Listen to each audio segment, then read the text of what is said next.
자, 오늘은 축 설계를 합니다. 우리 지난 시간에 축의 종류에 대해서 공부를 했어요.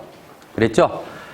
그 축의 종류 중에서 그 하중을 어떤 하중을 받느냐에 따른 축의 그 종류가 있었어요. 세 가지가 있었습니다. 먼저 전동축이라는 게 있었죠? 그렇죠? 예, 전동축이라는 게 있었습니다. 전동축이라고 하는 것은 주로 어떤 하중을 받는 거예요? 비틀림하고, 예, 비틀림과 굽힘을 동시에 같이 받는 축을 갖다가 우리가 전동축이다 이렇게 얘기한다고 했습니다. 그랬죠? 자, 그 다음에 이제 공자기계의 주축에 주로 많이 사용하는 축이죠. 주로 비틀림만을 받는 축이죠. 무슨 축이에요? 스핀들. 그렇죠. 스핀들입니다. 예. 스핀들은 주로 비틀림만을 받는 축입니다. 예. 비틀림만을 받는 축을 우리가 스핀들 이렇게 얘기한다고 했어요. 그 다음에 뭐가 있어요? 네, 차축이 있었습니다. 차축은 뭐예요? 그렇죠. 예, 주로 굽힘만을 받는 축을 갖다가 우리가 차축으로 이렇게 얘기를 한다. 차축이라고 한다. 이렇게 얘기를 했어요. 자, 그러면 축이 굽힘도 받고 비틀림도 받고 그렇죠? 예, 이렇게 하중을 받아요. 그러면 이게 과도하게 하중이 작용되면 어떻게 될까? 파괴되죠. 파괴되지 않도록 설계해야 될 거 아니야. 그렇지. 자, 우리가 주로 지금 현재 주변에서 볼 수 있는 축의 단면의 형상은 원형 단면이야? 아니면은 무슨 이렇게 각이 져 있는 단면이야? 주로 원형 단면을 많이 우리가 볼 수가 있죠. 네, 그래서 여기서 축 설계라고 하는 것은 결과적으로 축 지름 D를 한번 결정을 해보자 이겁니다. 축 지름 D를 설계하자. 그겁니다. 예. 그래서 이 축 지름 D를 설계하는 데에는요, 비틀림에 대해서, 굽힘에 대해서 파괴되지 않도록 설계를 해야 돼요. 그거를 우리가 이제 그 강도적인 측면에서의 설계다, 이렇게 얘기를 합니다. 강도. 강도라는 것은 뭐예요? 파괴에 대한 저항의 정도를 말합니다. 예. 파괴에 대한 저항 정도. 우리가 앞에서 뭐 인장 강도, 압축 강도, 전단 강도 그렇게 얘기하죠. 그 강도가 바로 뭐야? 응력이야. 응? 단위 면적당 받을 수 있는 힘의 크기. 그걸 우리가 이제 이 강도라고 해. 그러니까는 비틀림 하중에 대해서 단위 면적당 저항할 수 있는 어떤 그 크기가 있을 거 아니야. 그 축 재료가 어떤 재료를 쓰냐에 따라 가지고. 그러면은 그 어떤 재료를 우리가 선정을 했는데 그 재료가 단위 면적당 받을 수 있는 그 하중 이상의 하중이 걸리면 어떻게 돼? 파괴가 될 거 아닌가. 그렇죠. 그럴 때는 축지름을 더 크게 해줘야 되겠지. 바로 그거예요. 그래서 이렇게 파괴에 대한 저항의 정도로서 축지름을 설계를 합니다. 예. 자, 그런데 파괴에 대해서만 그러면은 고려를 하면 되냐? 안 그렇다는 거야. 축이라는 것은 뭐야? 하중을 받으면서 동시에 어떻게 하나? 회전을 하지. 그렇죠. 회전을 하고 또 기어가 장착이 되고 풀리가 장착이 되면서 하중을 전달하면서 얘가 동하중으로 얘가 하중을 받았다 안 받았다 받았다 안 받았다 이런 상황도 반복이 되고 그 반복 하중이라고 하지.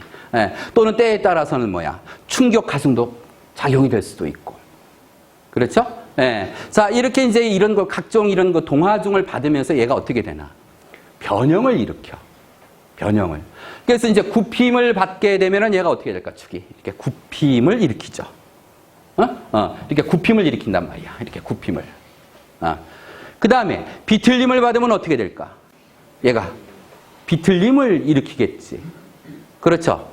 그러면서 얘가 변형을 일으킨단 말이야. 근데 이제 변형을 일으켰다가 탄성 한도 이내에서는 얘가 다시 어떻게 되나? 원래의 상태로 되돌아가죠. 그런데 이때 발생되는 그 변형의 양이 너무 커지면 문제가 발생이 된다는 거야. 진동이 발생이 되게 돼요. 진동이. 탄성 한도 이내에서는 뭐 스프링 같이 변형이 됐다 다시 원래의 상태로 되돌아갔다. 또 힘을 받으면 또 변형이 됐다가 또 되돌아갔다가 이런 식으로 이제 계속 반복적으로 되는데 그 변형량이 너무 크게 되면은 이게 떨림이 막 생긴단 말이에요. 그러면 소음이 발생이 되고, 정밀도가 안 나오고, 베어링에 문제가 가죠. 이렇게 베어링을, 축을 갖다가 베어링으로 지지하는데, 이렇게 베어링으로 지지를 하는데, 얘가 이렇게 굽힘을 일으키게 되면, 이렇게 과도하게 굽힘을 일으키게 되면은, 이 베어링하고 접촉하는 부분에서 어떻게 되나? 문제가 발생이 되겠죠. 그렇죠. 그래서 축을 설계할 때 이렇게 강도적인 측면에서도 물론 설계를 하지만, 강성적인 측면에서도 설계를 해야 됩니다. 강성. 강성이라고 하는 것은 뭐냐? 변형에 대한 저항 정도를 말해요. 변형에 대한.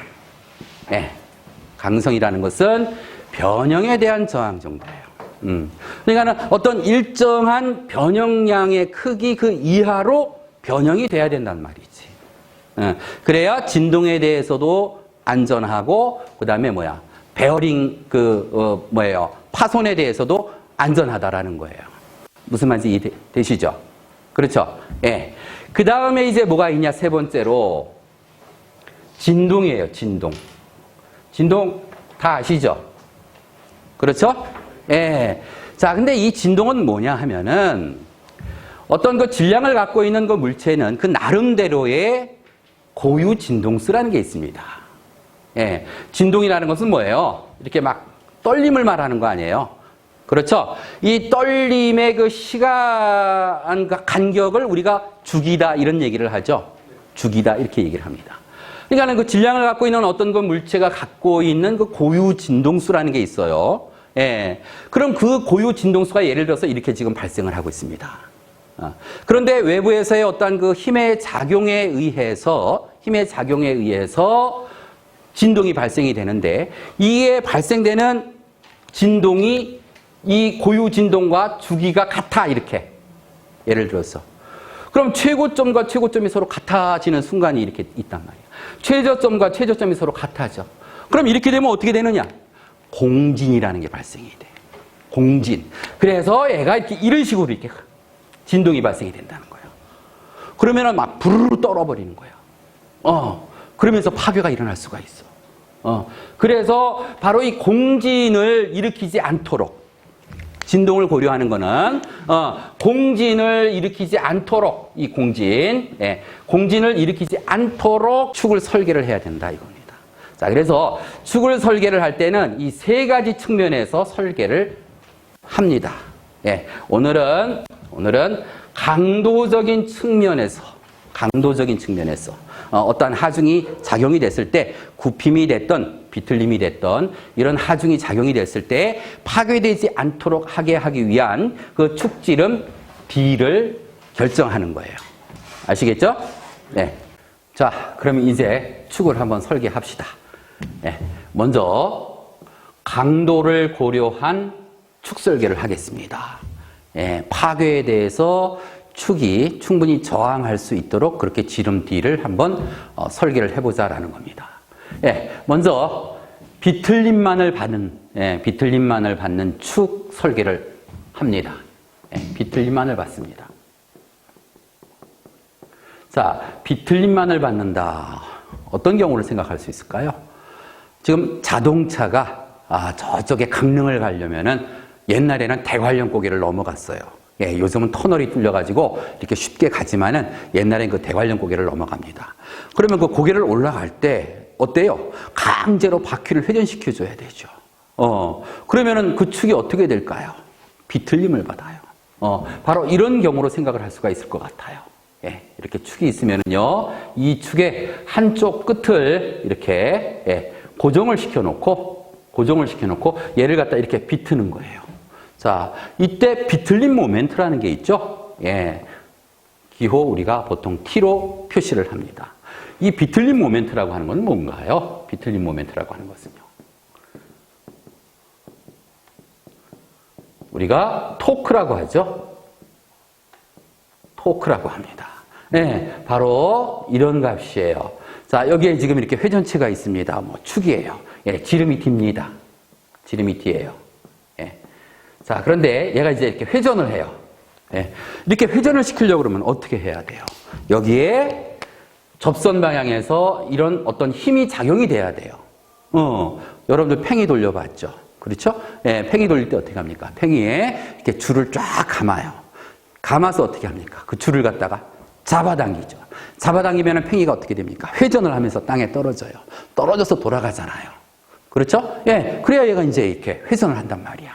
자, 그래서 이때 이 축 중심을 기준해가지고서, 예, 축 중심을 기준해가지고 얘가 회전을 해요. 예, 이때 작용된 접선력을 P라고 논다면, 이때 토크 T는, 비틀림 모멘트 T는 어떤 값이 되냐? P 곱하기 회전 반지름 2분의 D가 되죠. 중심에서부터 여기까지의 거리. 이게 2분의 D잖아요. 그래서 P 곱하기 2분의 D 한 값. 얘를 갖다가 비틀림 모멘트 또는 토크다. 이렇게 얘기를 하는 겁니다.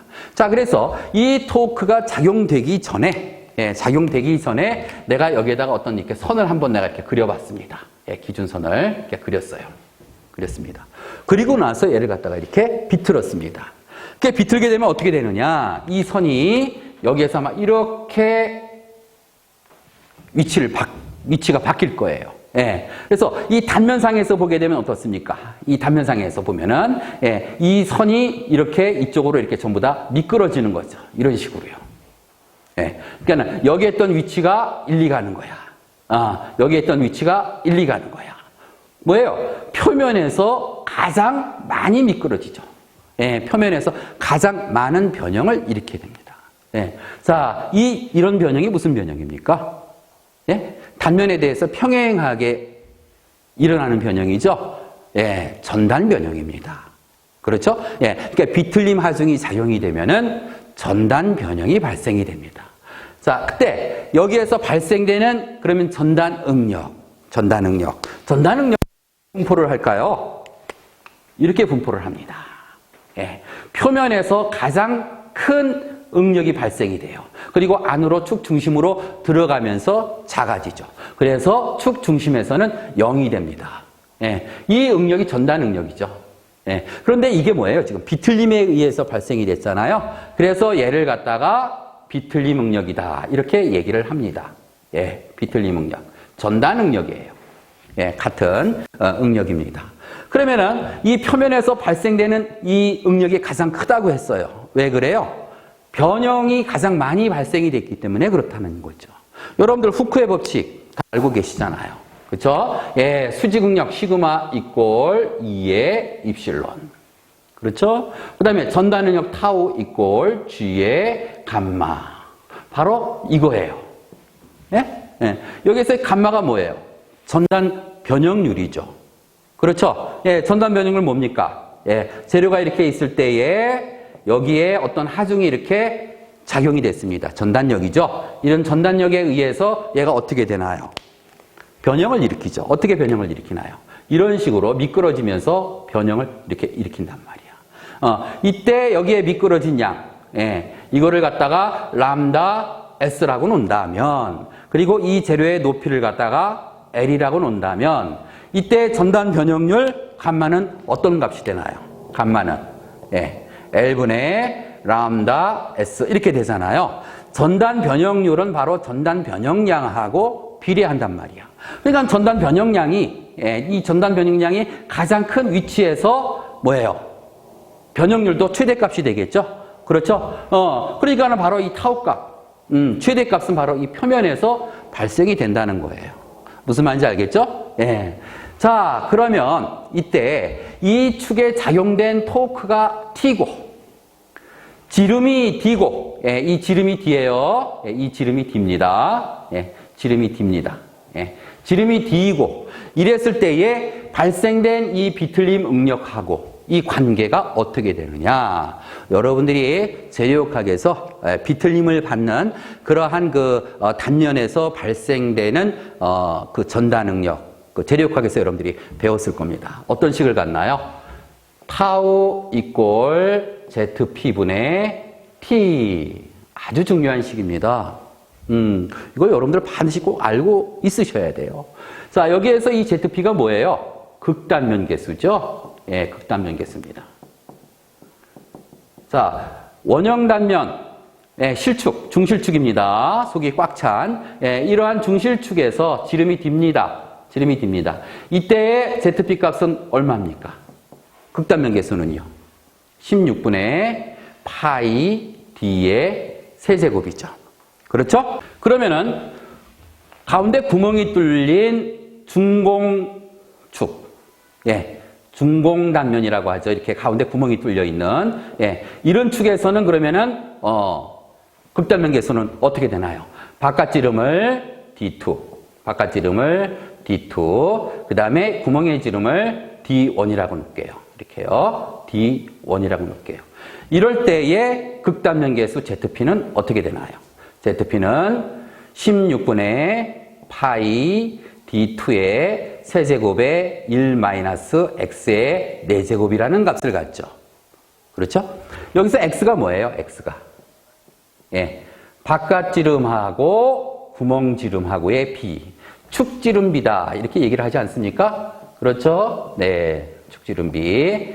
이거 여러분들 재료학에서 했으니까 여기서는 설명을 생략을 할게요. 자, 이렇게 이제 중공단면일 때에는 극단면 계수가 이렇게 됩니다. 자, 그래서 이 ZP 값을 여기다가 한번 대입을 해볼게요. 예, 해봅니다. 먼저 중실축. 예, 중실축일 때. 예, 중실축일 때. 중실축일 때. 비틀림 응력 타우 이꼴 뭐가 될까요? ZP분의 T니까 16분의 파이 D의 세제곱분의 T 이렇게 되죠. 그렇죠? 자, 이꼴 어떻게 됩니까? 파이 D의 세제곱분의 16T 이렇게 됩니다. 네. 자, 여기에서 지금 이 응력은 무슨 응력이에요?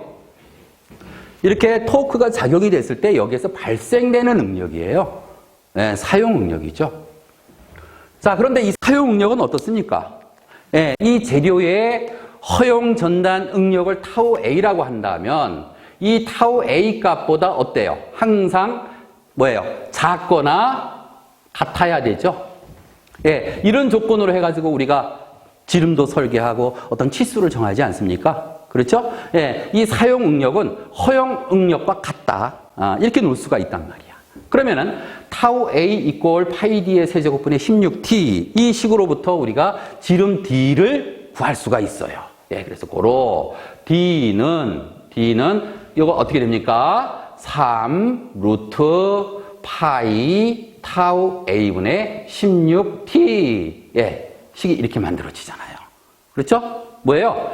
파이 D의 세제곱 곱하기 타우 A는 16T 예, 이 식에서 D의 세제곱은 파이 타우 A분의 16T 이렇게 됐잖아. 예, 뭐 D에 대해서 구해야 되니까 이렇게 3 루트 이렇게 해주면은 구해지잖아요. 그렇죠? 어렵지 않죠? 예, 이렇게 해서 구합니다. 그러면 이제 중공단면일 때, 가운데 구멍이 뚫려 있는 중공축일 때는 그럼 어떻게 되느냐? 이겁니다. 예, 그러면은 대입을 또 한번 해볼게요. 타우 이꼴 ZP 극단면 계수 뭐예요? 이거죠. 예, 16분의 뭡니까? 파이 D2의 세제곱에 1-x의 4제곱 분의 뭐가 되는 거예요? T 이렇게 되잖아요. 그렇죠? 예. 그럼 여기에서 이제 뭘 구할 수가 있어요? 한 번 더 쓸게요. 이건 어떻게 됩니까? 파이 D2의 세제곱에 1-x의 4제곱 분의 16t 이렇게 식이 정리가 되잖아요. 예. 그럼 우리가 구하고자 하는 거 D2입니다. 여기에서.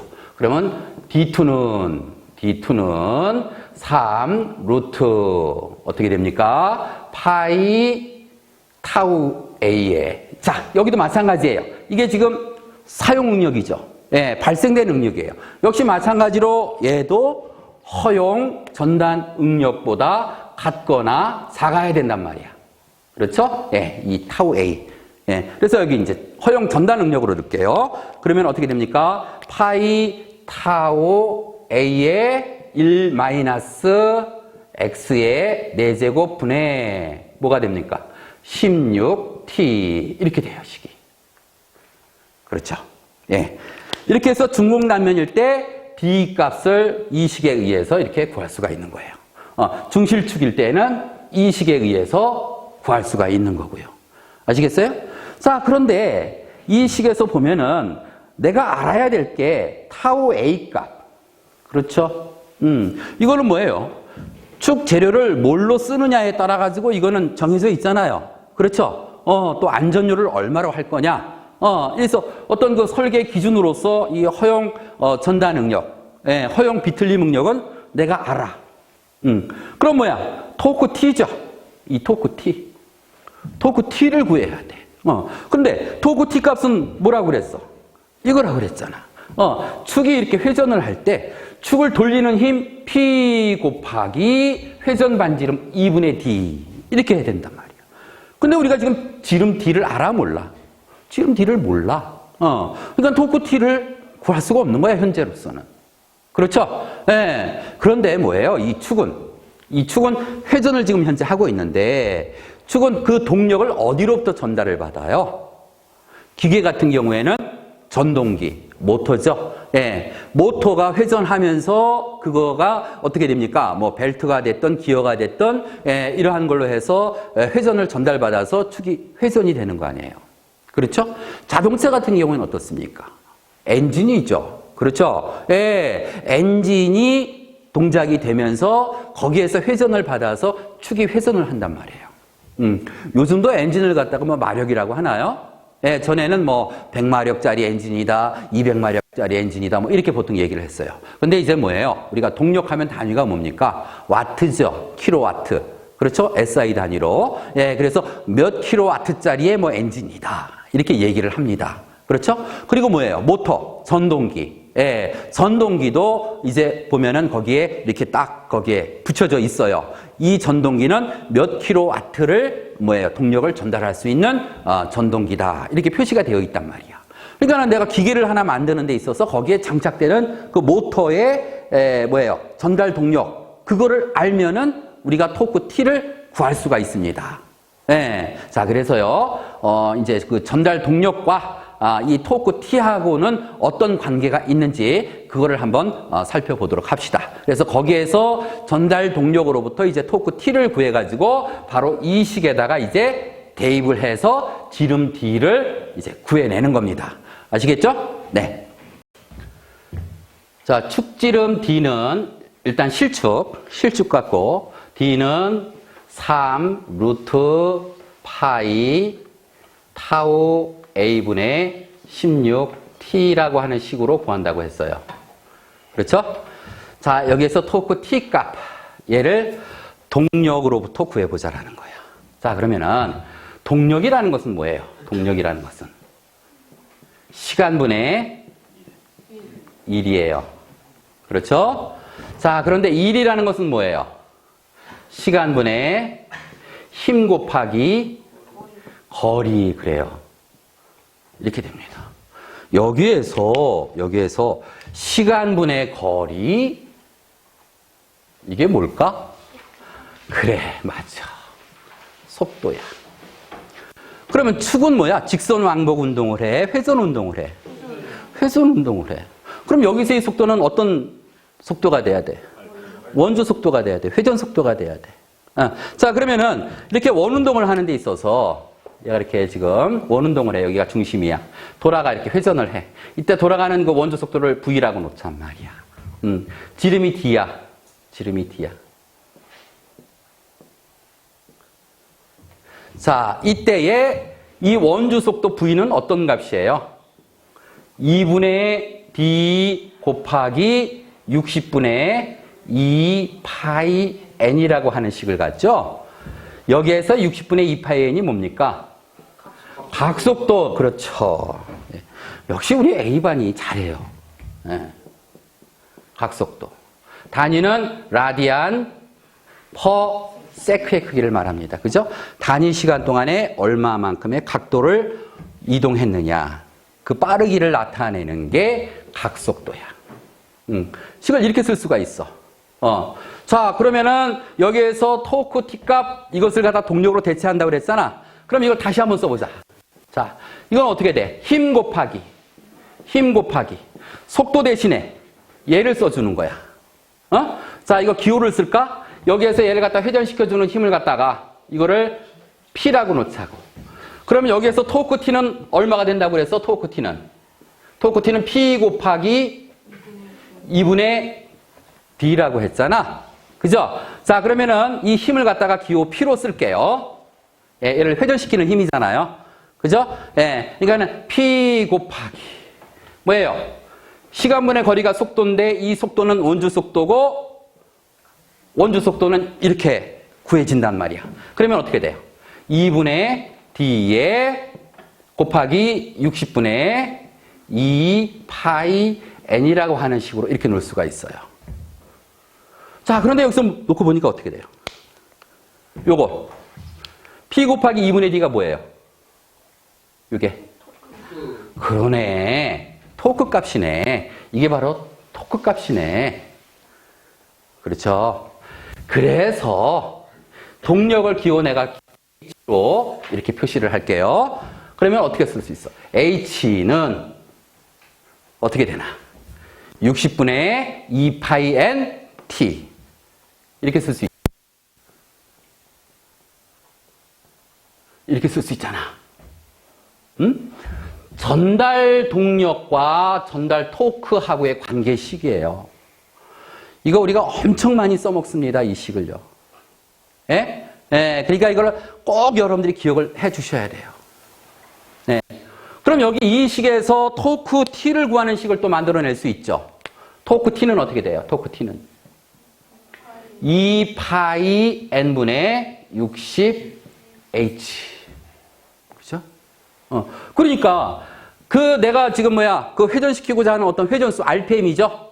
요거 N에 달리는 RPM이에요. 예, 분당 회전수예요. 예, 회전수 알고 그다음에 그 축에 회전을 전달하는 동력원, 모터가 됐든 엔진의 그 동력, 그 값을 알면은 토크 T를 계산을 해낼 수가 있다라는 거야.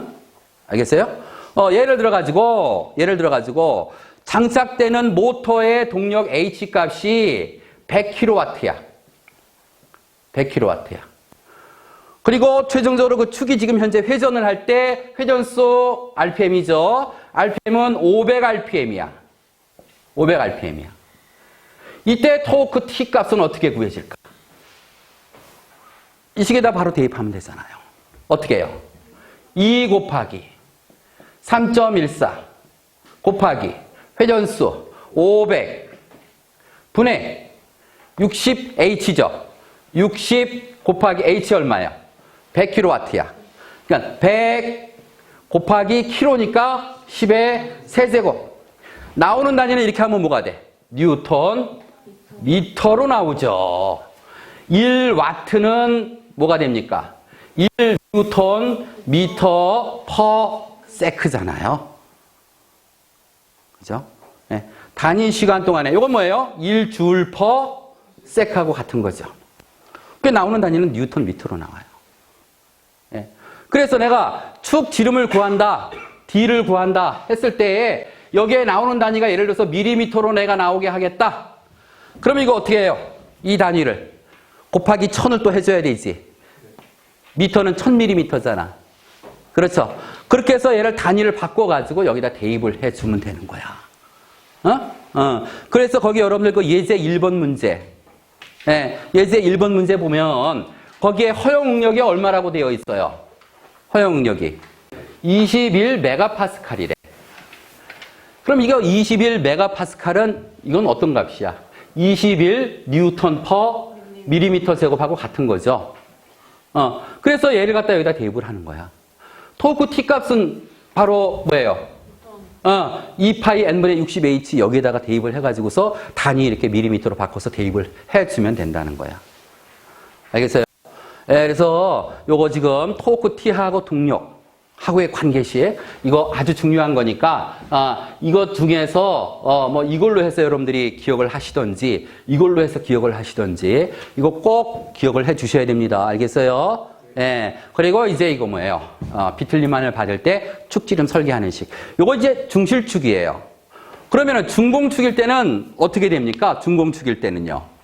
예. D2는요.